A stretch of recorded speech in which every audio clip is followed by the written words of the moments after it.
Hey Virgos, how y'all doing? Welcome. We're going to be taking a look at your second half of June general reading here. So in the meditation, really interesting, I saw a praying mantis, like a larger than life praying mantis. And then I saw it assume the hanged man position. And praying mantis is similar to hanged man energy, which is about taking the time out, assuming the hanged man position in order to flip your perspective and reach enlightenment or to gain answers or clarity around questions or confusion. So then I saw the praying mantis hang out there for a while, like they do, I suppose. And then I saw it see this light ahead, this light emanating from a closed door, like it was cracked, but mostly closed, maybe just like a bit ajar. And I saw it go over towards the door and then open it and then see all this light coming in. I saw it go halfway through the door. So it's like one foot in, 1 foot out with its like hand on the doorknob. And then I saw like from this light come this beautiful bull, which is very Ace of Pentacles energy. It's very much about physical and monetary abundance, health, wealth, the kind of wealth where you can make decisions like, if time and money were no object, what would I do? That is bull energy. It's beautiful. So I saw the praying mantis, which was embodying the Virgo collective, if that wasn't clear. Kind of, okay, well, I could go forward into the light, but then it would require me to let go of this door that I'm holding on to, and then the door would close, and I wouldn't be able to go back. So I saw it just stand there, like, for a while, not wanting to move forward, but not wanting to let the door close behind them. So nothing happened. So, well, actually, what happened, nothing technically happened, but I saw like the hand on the door kind of grow to ice and then crack, like glass breaking. So indecision is holding you back, will hold you back, can hold you back, or has held you back. Indecision, but this could also be around knowing that something needs to change. Knowing that something needs to change, whether it's within you, around you, your work, your relationships, the way that you go about, thinking your thoughts and living your life, whatever this is, you know that something needs to change. But there's a reluctance to leave the known for the unknown, even though the unknown is better than where you currently are. There's, it's almost like you'd rather do less with what you know than get more from what you don't know, which is really an issue of control, right? And I don't know why that's coming up, because it's not like Virgos like to be in control or anything. I say that with love. I'm an Aquarius, and if you know this or don't know this, I'm about to tell you. Like, Virgos are basically like Aquarians who are more grounded and, pay all of their things on time.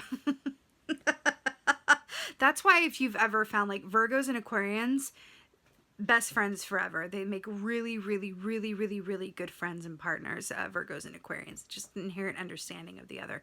So I say that with love and understanding, that it does feel like a control issue, or a fear into moving into the unknown. Even though that what's there, and I feel like this, is better than where you are, where you've been. There's a natural progression that wants to be made towards a greater sense, an actual physicalization of abundance.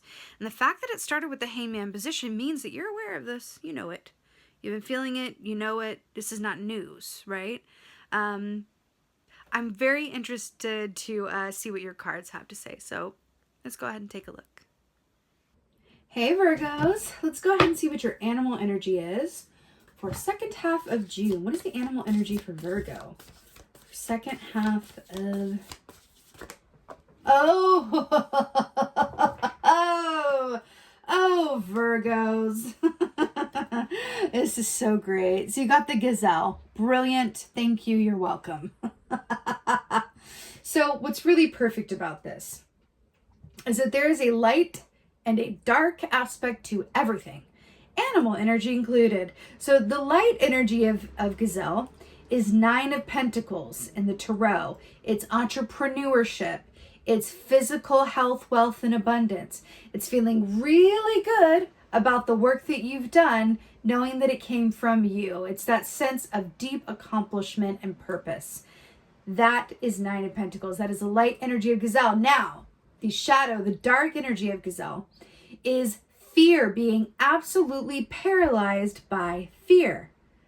So the gazelle lives in a state of vigilance, because look at the size of those ears. That's its biological imperative that's there so that they can hear danger from far off and thus escape it, right? They can hear the lion lurking in the plain so that they can run away, right? And maybe not be dinner today. So this biological imperative, this state of vigilance, this fear is something that serves it keeps it alive. It's a survival technique. But there's another aspect of when they are in a place of, relaxed readiness, that they're able to achieve a sense of, beauty and grace and swiftness of foot. Because if you've ever seen gazelles run, it's really a sight to behold. They are absolutely, they're beautiful. They're aerodynamic. They're really, really something to behold. So if we look at this in terms of energy, fear holding back, being paralyzed, one hand on the door, frozen in fear with the ice, the hand becoming ice, versus letting that door close shut, excuse me. Y'all forgive me, I'm at the end of the readings today, so my mouth is a bit like, ooh, she's been working it. Let the door closed shut. And then bound ahead unimpeded. It's really, really beautiful that you got this, Virgo. I'm so here for it. Let's see what your cards are. What is going on? What is going on? For Virgo, second half of June. Oh, yes, I love it. Oh, it's so good. Oh, it's so good. Okay, so we have Temperance here, Sagittarius energy. This is really brilliant. Let's talk. So, traditionally speaking, Temperance energy is about patience, moderation, balance, and it's also a highly spiritual key, which the tagline of the Temperance key is, I'm exactly where I'm meant to be, and everything is as it should be. Like everything is one, everything is well, all is aligned, all is well, right? So it's a beautiful energy, and I feel like this is directly remarking on where you've been and just how far you've come. And I feel like you have reached a natural resolution state, because another aspect of Temperance key is reunions, right? Being reunited with either an aspect of yourself or someone else, right? That you haven't been with in a while, or that you have aspects of yourself that you haven't seen in a while. Maybe you're an artist that's been working an office job, and it's that, is that like a siren going off as I'm talking about that? Maybe it's the artistic self you haven't seen in a while. This can be many different things. But what I'm obsessed with is that this is shown as a frog. And that's what I really want to talk about. Because frog energy is about emotional detoxification, so that you can remove from your emotional body anything and everything that is muddying your emotional and thus your intuitive waters. Right? It's about releasing what has been, releasing fear over what may or may not be, so that you are able to have full access and facility around your feelings and your clarity, right? Detoxification that leads to clarity, releasing in order to receive, right? This is really, really beautiful here. It's really, really, I keep hearing it though. Something has reached a natural resolution, and you know that changes need to be made. This is something around that. Something around that. Oh, wow. 2 for 1. Wow. So we have the 5 of Cups here. Now, this is very, very interesting, y'all. So the Hanged Man. Remember how I saw the praying mantis assume the position of the Hanged Man? The Hanged Man is the medicine to the 5 of Cups. You go to the doctor, you say, doctor, I got a bad case of the 5 of Cups. And the doctor hands you a prescription for the Hanged Man. That's what it is. So I like that this is coming up for you.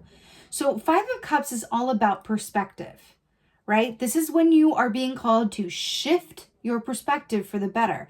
Not focusing on the cups that are broken, but on the cups that are in the upright, right? It's interesting with this moth energy here as well, which represents endings that lead to new beginnings. It's transformation. Something has reached a natural conclusion. I keep saying it. Changes need and want to be made. And you know this. You know this. Do you remember when I saw the hand on the door turn to ice and then crack and shatter like glass, and then we have broken glass here? It's really powerful when we think about the true power. Well, it's powerful to think about a power, about our perspective and just how much our perspective dictates our experience. Let's talk about the Queen of Pentacles. Let's talk about you in your feminine form, Queen of Pentacles, right? Queen of Pentacles is filthy rich, but she's not filthy rich because, you know, her stacks are abundant and, you know, she's got, you know, all the material things, which she does, but that's not what makes her rich. What makes her rich is that everywhere she looks, she sees golds. She's rich because her perspective is rich, right? That's the T. And that's what's coming up with this Five of Cups, right? How rich is your perspective, or is your perspective looking a little spilt, looking a little empty? Does it need to be hydrated? Right? Which leads us to the High Priestess, which is actually really brilliant in this form, because the High Priestess, first of all, this is really perfect, because it is the High Priestess, but it's also the Hanged Man. This is a hybrid the way that it's depicted, because you see how the Hanged Man hangs upside down in order to gain enlightenment, and then we have the bat here hanging upside down, all the blood rushing to the head, enlightenment, new vision.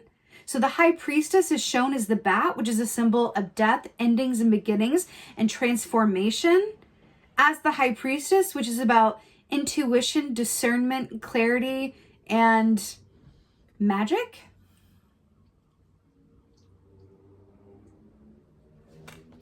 You know, if we look at this, let's look at this. Let's storyboard this, shall we? We have the moon here with Temperance, right? Starry sky and moon with the frog, detoxification. And I feel like part of that is because balance is needed, right? You're being called to balance, detoxify in order to balance. I'm seeing a Brita filter. You know those Brita pitchers where the water runs through and it filters down? You're being asked to Brita pitcher your situation. Lady Crow says, get you a Brita filter for your situation. But that's what it is. That's what I'm seeing with this. And then the Five of Cups, right? So we're filtering, we detoxifying, then we're shifting the perspective. Now, look at it this way. If we have a Brita pitcher, right? Then we have, it's filtered through. We may have less water than we did before because not all of it's going to make it in this example. But what we do have left over is going to fill these two cups, right? So releasing what we don't need and what's extraneous in favor for what is in our highest and best good. Being willing to let go and close that door on what has been, or some sort of security or safety or known aspects, in favor of this other thing on the other side of the unknown. Here's the tea. Like, so often we do not manifest our highest and best good and dreams of abundance by knowing it's coming and making safe bets. No, that happens on the other side of risk and taking leaps of faith. That's what it is. So we go into the High Priestess position, right? No risk, no reward, right? We go into the High Priestess position, which is about tuning into your intuition, being willing to flip your perspective and see the unseen or even the uncomfortable truths. And I feel like part of this, and I'm really drawn to the fact that these daisies are under the light of the moon in the darkness in the sky. I'm going to say it again. The light and the dark and the gazelle. Fear versus abundance. Abundance is on the other side of fear. And that's such a good tagline for this. That's been coming up a lot today in these readings. So I do feel like it's a collective energy within which you are participating, which is always good. But the tagline for this is so clearly abundance is on the other side of fear, right? Let that door close. If you know that changes need to be made and you're not truly fulfilled with where you are, whether it's the work that you're doing, your relationships, how you're living your own life in your ways, whatever paradigms need to be released in favor of new realities, what do you really have to lose? Because keeping things how they are, if they're not really working, it can't possibly be better. That's your fear tricking you. It can't possibly be better than the unknown, because at least with the unknown, you have a 50-50 chance of it going one way or the other. If you stay where you are and hold on to old paradigms or way of doing things in your comfort zone, it's never going to change, and it's just going to be the same unfulfilling energy that it has been. Look at it that way. Again, it's that shift in perspective of what do I really have to lose? I wonder if we'll exercise around this as well as what's the worst that can happen? Asking that question can be incredibly revealing. Let's get an oracle key.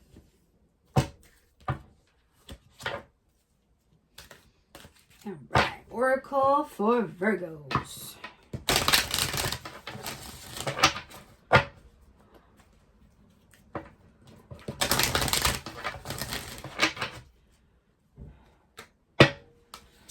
Right, oracle for Virgos. Oh, okay, Metal King. So we have the Metal King here. Discipline, armor, boundaries. I mean, this is just too good. Discipline, armor, boundaries.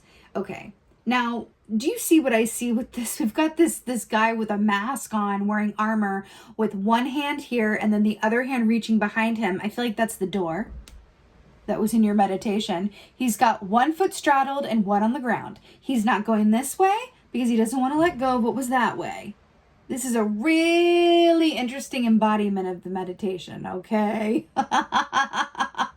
The mask is to hide his praying mantis face, honey. It's what it is. But the Metal King, discipline, armor, boundaries, you know, this is very much about, it's interesting. Because with you being Virgo and Virgo energy, you know, you guys are all about, you know, doing the best job that you can do in any given situation, right? I feel like there are certain expectations and you know, being able to sleep well at night only if you know that you did the best that you could do that day and all of these things. And I would even go so far as to say that there's an aspect of Virgo energy that thrives with a to-do list, but is also haunted by the to-do list. So the thing that keeps it, you know, awake and motivated is also the thing that keeps it from sleeping at night. It's an interesting thing to come up here. And I feel like part of this is an attachment to, like, if I don't have things to do or stay busy, like what am I going to do? What's going to happen? Right? And you are really being called to do less of what you normally do and see what arises in those down moments.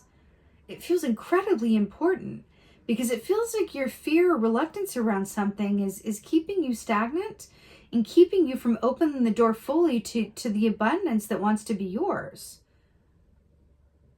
Right? Interesting. All you really need to do, Virgo, is tune into what your feelings are and then follow them. Not deny them at the very least, right? The Metal King, discipline, armor, boundaries. You know, just look at this person wanting to go into the unknown fort ahead, but can't really get over the wall. Is it because the armor is really heavy and wants to be left in the past? And they're trying to go into this. Could this armor be representing a need for control or a need to know how things are going to go? And so he can't get over the wall?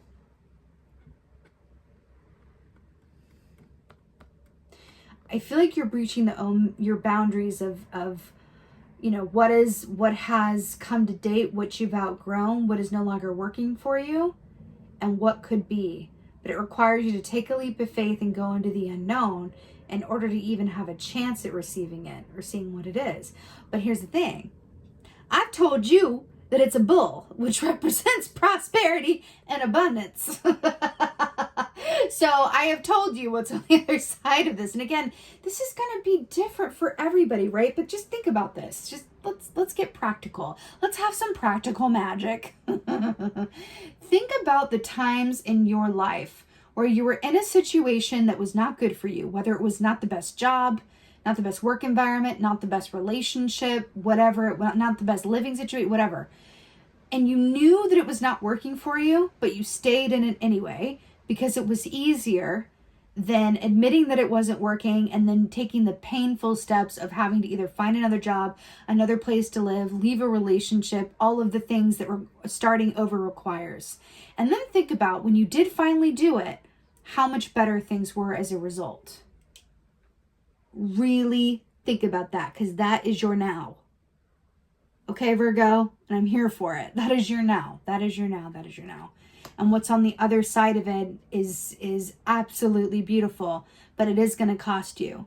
What's it going to cost you? Your fear. Okay? I am sending you so much love and blessings, Virgo, for a beautiful second half of June. I do feel like this is keying you up for your birthday season, by the way. I do. I'm getting a special nod because it's the 9 of Pentacles. You know, Virgo season isn't too far off. It's a, you know, couple signs away, but it starts at the end of August and goes to the end, I think September 21st is the last day of Virgo season. I feel like this is keying you up for that and getting you prepared for that, because I feel like things are going to shift for you around August and September. So, here for it. And I so hope that this helps and resonates. If so, please do let me know in the comments below. I absolutely love reading your comments, Virgo. Holler at me in the comments. Also, please like, share, and subscribe. I would so appreciate that. And then lastly, I have a private Facebook group that I would love for you to join if you're not a member already. It's for lovers of all things metaphysical, the spiritually inclined. It's a safe, inclusive space for all of us to get together. I'm very much a part of it. We ask questions, we share stories. I just started doing lives for that group where I did a collective reading for the full moon in Sagittarius. I'll be going back again and doing free personal readings. I really consider those who are a part of that group to be a true chromie, if you will. And so I would love to see you over there. Again, the link is in the description box below. And with that being said, just thank you, Virgo. I appreciate each and every one of you watching this so much. And most of all, and as always, thank you for being you. And be well. Until next time.